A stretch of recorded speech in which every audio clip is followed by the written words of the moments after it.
So if you clicked on this video, you're probably in the process of getting accepted into veterinary school or trying to get accepted into veterinary school.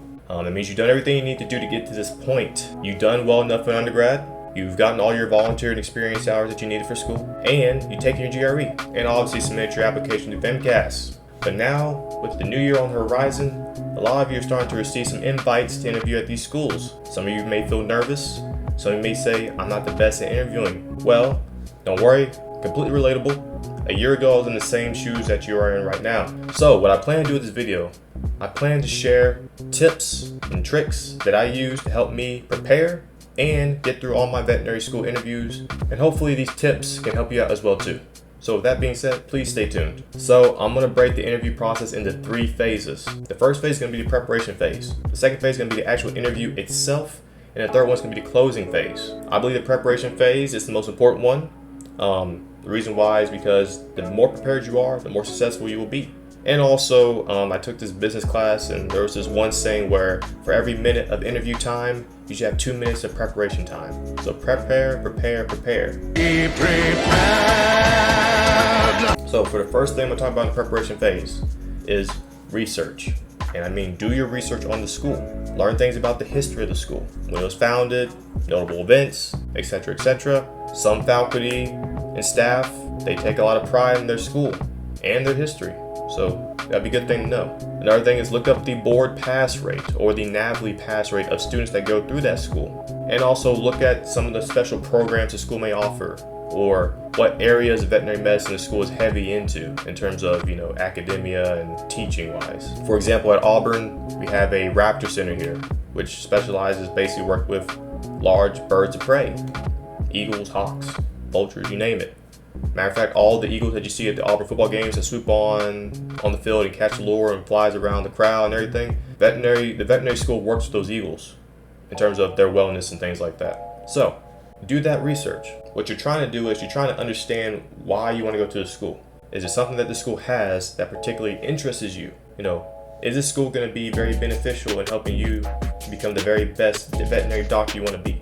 And matter of fact, the interviewer is going to ask you a question, why did you choose this school? And another thing that comes with research is know the cost. How much is it going to cost to go to school there? Because veterinary school is an investment. It's a major investment. So they want to make sure, the interviewers particularly want to make sure that you understand how much the school is going to cost in terms of attendance. And are you going to be able to handle that endeavor? I'm not going to call it a burden. I'm going to call it an endeavor because, like I said, this is for your career. So it's an investment. Maybe know how much scholarship students receive there, how much scholarship the school disperses out every year. Know the average debt a student may accumulate going to that school. Good resource for that is AVMA, American Veterinary Medical Association.org or .com. Just look it up on Google. They have a lot of good resources on there, and even VMCAS may even have some things too. So definitely understand that, do your research because it goes a long way, and the interviewers in the school wants to know that you did research into their school. This next one, and this is a big if, but if possible, research the faculty members, particularly the interviewers. And the reason why I say that because this can be like a way of getting brownie points with your interviewers whenever you're talking to them. I'll give you a good example. So whenever I interviewed at Tuskegee last year, I remember receiving an email, and attached to it were 2 names, and those 2 names that happened to be my interviewers. So what I did the night before is I just went on to the school website, the faculty page, and I just looked at their bios. I saw their interests, I saw what they worked in veterinary medicine, and I used that to help me in my interview.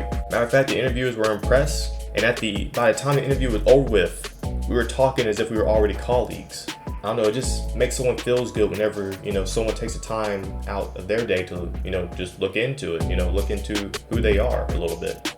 It flatters them.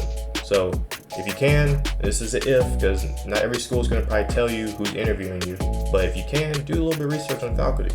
Also, mock interviews. Mock interviews are very important. Do as many as you can before your interview date. If you're still in college right now, most likely you have a career services and professional development service on campus somewhere. And most likely they offer mock interviews. If they do, sign up for them and do as many as you can. Take them seriously, dress professionally to them, and do them as many as you can. Repetition, repetition. Repetition is the father of learning. So the more you do, the better you'll become. The more comfortable you'll feel in interviews, the more confident you'll feel in interviews.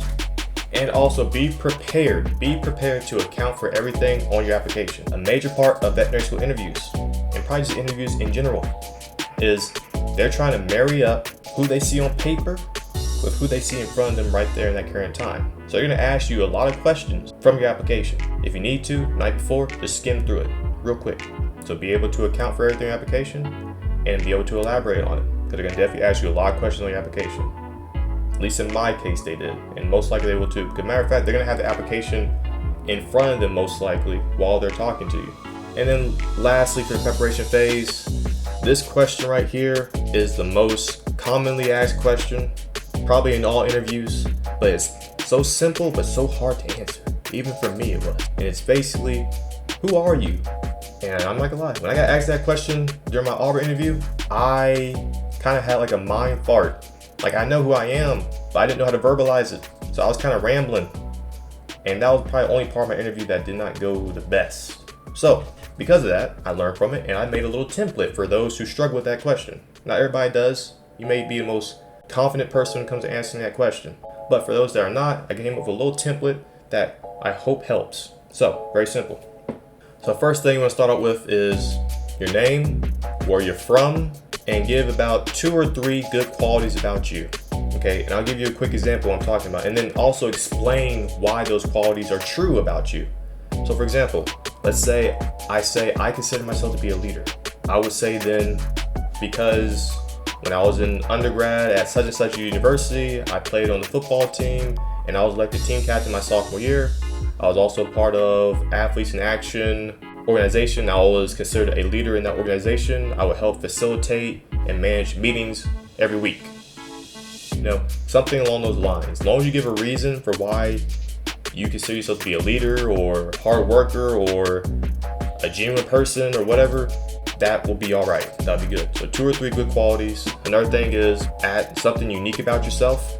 You know, make this normal. Don't make it weird. Don't say things like, I can move my left ear, or I have webbed toes, or something weird like that. I mean, that's not really weird. I mean, everybody's unique and everybody's beautiful, you know what I'm saying? But the thing is, don't say that in the interview, all right? If you feel like you're about to say something like that, just don't say it.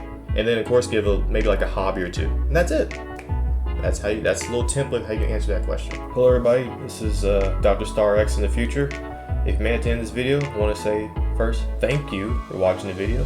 I hope this video gave you some helpful information and tips in terms of how to prepare for your veterinary school interviews. If you'd like to continue with the next part of this series, talking about the actual interview itself in the closing phase of the interview, for some tips and helpful information, there should be a link in the description, and you should also see a title card appearing right about now. Just click on that and I'll see you over there. And if not, once again, still thank you for watching this video. Appreciate you. God bless, and I'll see you next video.